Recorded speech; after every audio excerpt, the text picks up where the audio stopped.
What? We're not going to talk about anime in this podcast, Kyle. That's how we prep.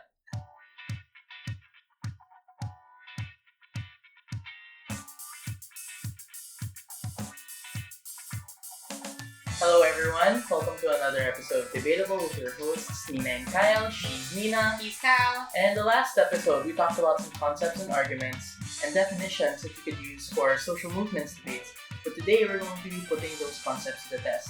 For today, we'll be prepping a government for the motion this House should exclude privileged allies from discourse that is integral to the identity of the social movement. We want this episode to be as genuine as possible, so just a little reminder, it would be completely normal for us to sort of go off tangent and talk about like anime or... What? We're not going to talk about anime in this podcast, Kyle. That's how we prep. Okay, fine. That is a disclaimer. If anything wrong happens, we just want to say that that's actually how we prep. And hopefully you gain something from that and you learn something along the way. Okay?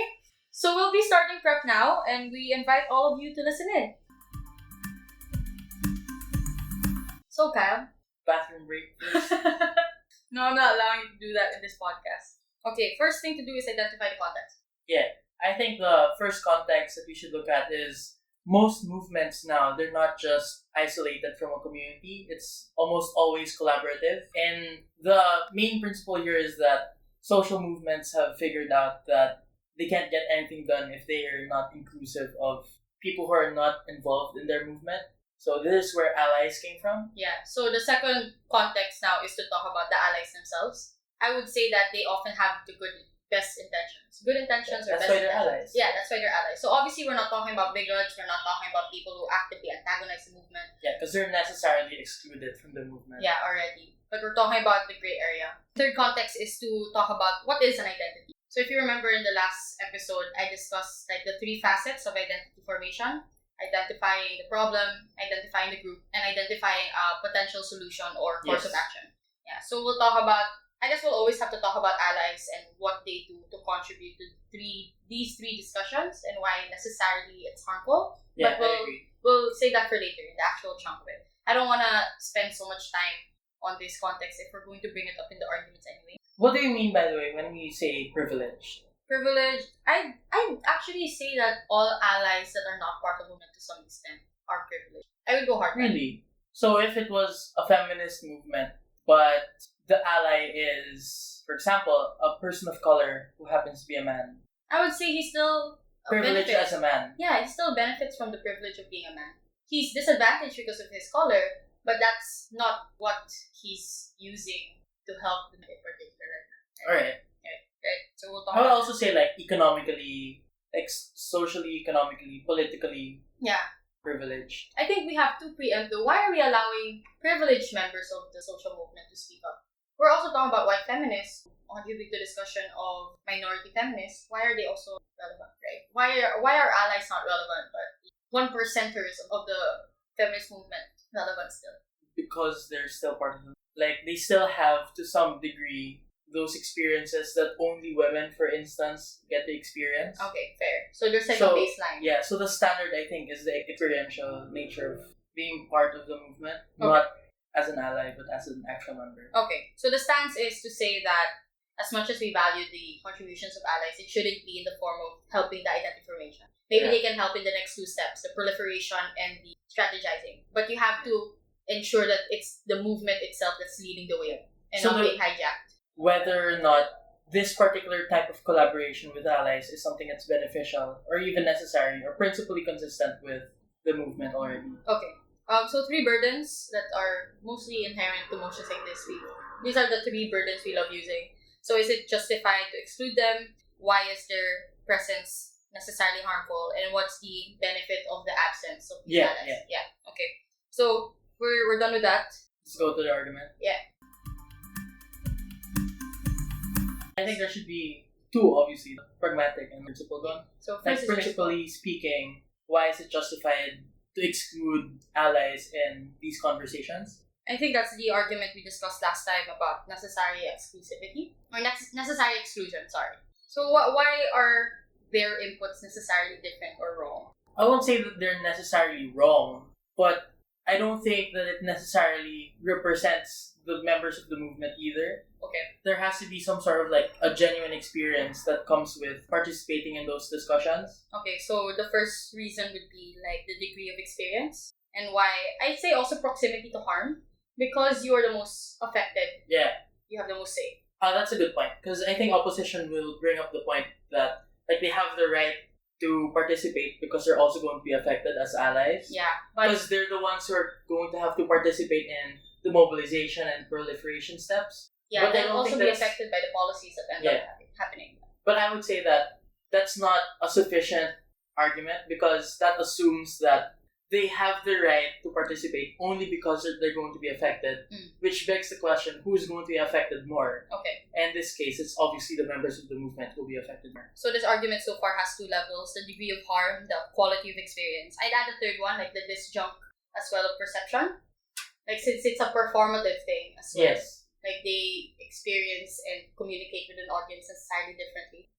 I agree. So a man might think it's easy for a woman, for example, to present herself as powerful, but women might not always be comfortable that way, or they might know that like everyone else in the community won't take it nicely, or might even result in backlash. So because there's a disjunct in the performance aspect and how the audience perceives them, it's also necessary that But I also think that opposition might now be able to say, well, if we're talking about backlash, why don't we think about the allies also, because they're outside the movement, so they have like an outsider's perspective on how these actions might be seen by the greater majority. I think that's jumping now to the second argument. The discussion itself on the equality of what they can contribute. Like, that's pragmatic already. Alright. Okay, so basically we're done with the principle. Like, Alright, talking about yeah. the quality experience, etc. So second argument now. Nice segue though. Yeah, nice segue.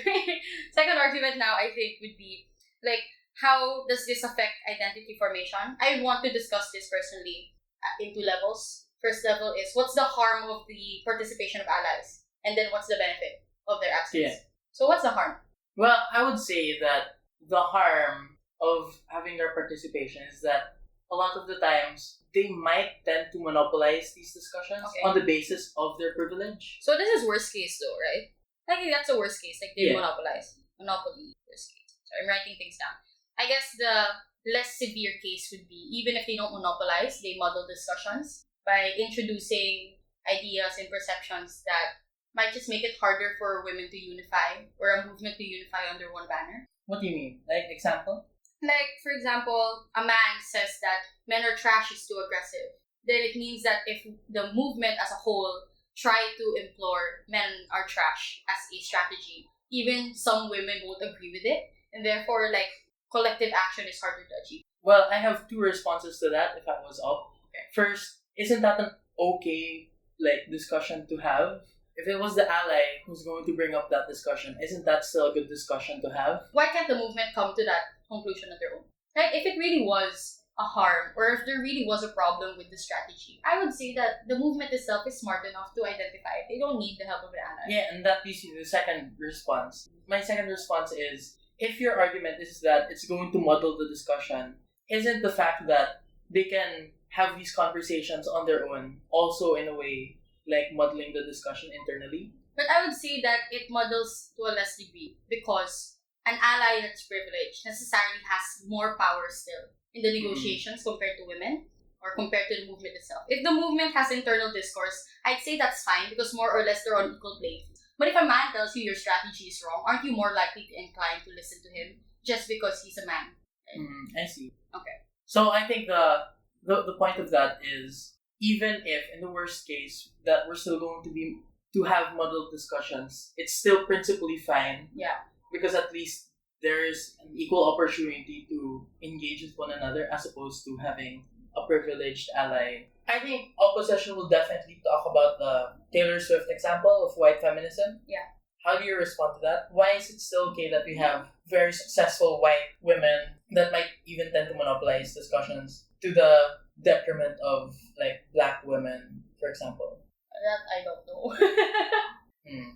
Let's stop and think. Who do we ask for help when we don't know which way to go? Tama. back.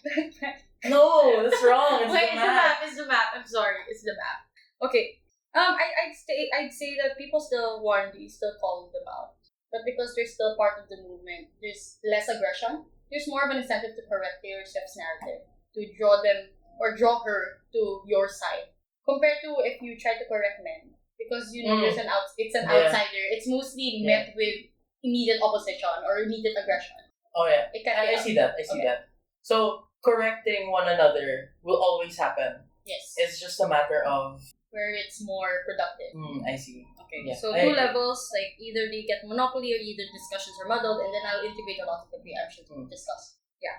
Okay, so why is their absence now good for identity formation? This is the second part of the second argument. Why is their absence good? I think it allows members of the movement to have a space where they can just openly talk about what is the strategy moving forward, who are we even, how do we define our own community, and this type of independence is crucial because it's only when you have that independence do you have the most consistent type of identity that will result from those discussions. Okay, so first level is how the discussions end up becoming productive. Yeah. So second level, I think, is there's more of a form of unity then. Like, if my first harm earlier was that the movement ends up becoming divided because of an outsider's perspective, if it's within, they're more likely to reach a conclusion faster.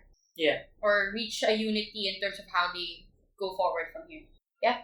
I think that's the second argument. So two levels, like the harm, the benefit. Under harms, we talk about monopoly and how it models discussion. Under the benefits, we talk about productivity and unity. Yeah? Yeah. Okay. I also think the third, we might be able to talk about the next steps. We already finished the identification stage. It's now proliferation and mobilization. Yeah. How do we best get those types of proliferation as mobilization? Yeah, that's the third argument. So again, I think two levels. What's the harm of their presence? What's the benefit of their absence? I really think it's good for a case to have like active comparatives, even at first speaker. That's just a side note for you listeners. Hello. We haven't forgotten about you. Really? Excited. Okay, so harm. You. How do they harm the mobilization? I think one, because there's no unity, the movement in itself is scattered in terms of what they do. So one part of the movement is trying to forward like men are trash, and then the other part is trying to like fight for like active equality and seeing men as equals. So it's less likely for it to be streamlined. It's less likely for there to be consensus. Yeah. For what the strategy should be. It's more likely that the movement will be fragmented. Okay, fragmented. I like that. Yeah. Any other harm? And the reason why it's more likely to be fragmented is because if you have these allies who are already privileged, it's much more likely for sections of the movement to go like, why should we listen to these people? Why should we like use this strategy if it was, I don't know, tainted by the participation of people who aren't even us, who don't even understand what we're going through? So the second part is, not only is it fragmented, it becomes counterproductive. You might even backtrack certain steps or undo certain progress because you don't agree with the strategy and then you try to do something else. Yeah. What's the benefit? What's the benefit of not having them there? Not having the allies there, yeah. Well, I can think of something that opposition will say. What? Like, there is a benefit to having them there because you're going to need their participation anyway when it comes to mobilization. So at the very least, they're more likely to participate in the mobilization if they also had a hand in forming the strategy to begin with. What I'd say to that is, if you're not gonna join the movement and its mobilization just because you didn't have a say in the problem, then you're not really a good ally, are you? Yeah. You're only an ally when it's convenient for you. Well, yeah, I'd say that. Can't we have a discussion about feminism where men get to be in charge? Something like that. Yeah. Like, no, we don't need you. Like, get lost. Yeah, so I think that's also the benefit there. Like, you end up having like a better base of allies. Like, you filter the the allies. quality of the allies that you're gonna get. Yeah, anything else though? I think that's it. I didn't make an anime joke. It's okay. We have time. I will make my case and then you can just start talking to the podcast about your anime. So I'll be back. I will give you a rundown of what the case ended up looking like. But while I'm writing, here's Kylotera. Don't leave me, man. That's the last step of prep. Or you have to think of POIs. Well, I go. What POI? Okay, let's think about what opposition will say. Opposition will probably say something like, all I can think about For opposition, are things I already discussed in the prep. Yeah, I think it's a good way of moving. How will you extend? For OG, this is my 3 arguments. Are you just hoping I don't run the last one and then you take it? No, I'm probably going to whip. I'm probably going to whip for you. Now you know the secret. This is our secret, ladies and gentlemen. We do not prep extensions. You just have Kyle do a mini whip. I think it's going to be fine if we maybe use a political argument about how we're more likely to capture moderates because of the genuineness of the messaging. Okay. Oh, so you're talking about captivating moderates for Yeah. your extension. Captivating moderates. I'm going to be using the frames that we introduced last episode. We talked about it's performative. Okay. So that's it. I think we're done with prep.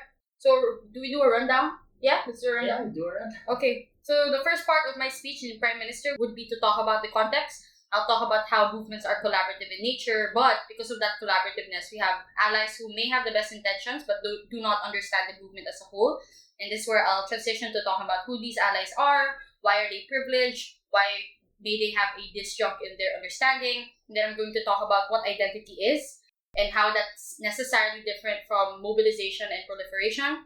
Next, we're going to say the stance, which is that we appreciate allies, but we don't think that they should be part of this now because of 3 burdens: that it's justified, that their presence is harmful, and that their absence ends up becoming beneficial. And then I'll run 3 arguments about necessary exclusivity, and then I'm going to run identity formation, and then I'm going to run why our side has better mobilization as a result of the absence of these allies. Are we done? I think we're done. Yay! We didn't do that bad. We weren't that distracted. Well, if it was really just us being ourselves, probably would have talked less. Yeah. Because a lot of this is just like, oh yeah. Just give me like this term, and it's like, yeah, okay, we're done. Yeah, We're but done. because we're in a podcast now, we have to put more effort into talking. But I think it's great. It's a good prep already. Yeah, I liked it.